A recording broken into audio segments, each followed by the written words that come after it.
一つ、人生の方向は考え方や脳で習慣で決まります。同じ一日を繰り返せば行き先も同じです。小さな動きを変えたところから景色が変わります。二つ、全部変えようとした瞬間、人は止まります。方向転換は大きな決断やありません。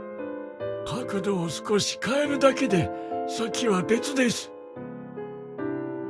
三つ、方向を変えるいうのは勇気より諦めです。正しかったはずのやり方を手放すこと。それが新しい道の入り口です。